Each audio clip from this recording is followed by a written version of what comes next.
تو دین کے قیام کا سب سے پہلا مرحلہ ہوتا ہے ترسیخ عقائد. آپ اپنی زندگی میں عقیدہ راسخ کریں. اللہ کا شکر ہے کہ اس نے ہم سب کو اہل سنت کے عقیدوں کا ماننے والا بنایا ہے، لیکن اہل سنت و جماعت کو بھی ہم نے اتنا تنگ کر دیا ہے کہ اس سے زیادہ وسعت تو ماچس کے ڈبیا میں آ گئی ہوئی ہے. عقیدے کے دو اہم امام ہیں فروع عقائد کے، شیخ ابو الحسن اشعری اور شیخ ابو منصور ماتوریدی.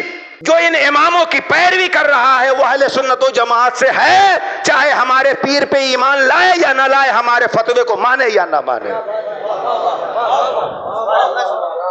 اہل سنت و جماعت کے عقیدے کے باب میں فروع عقائد میں دو امام ہیں، شیخ ابو الحسن اشعری اور شیخ ابو منصور ماتوریدی. جو ان کے ماننے والا ہوگا، چاہے وہ حنفی ہو، شافعی ہو، مالکی ہو، حنبلی ہو، ان دونوں میں سے کسی کو ماننے والا ہوگا تو اہل سنت و جماعت کا ہے. سب لوگ ماننے والے ہیں اس کو، لیکن ہم لوگ تو آج کل ایک دوسرے کو ہٹا رہے ہیں، چونکہ ماچس کے ڈبے میں آئے گی ہی کتنی چیز، ہٹاتے جاؤ اور ہم سے طاقتور جس دن آ جائے گا وہ ہم کو ہٹا دے گا، کوئی جگہ تو بچی ہوئی نہیں ہے. خیر، سب سے پہلا مرحلہ قیام دین کا کیا ہے؟ ترسیخ عقائد.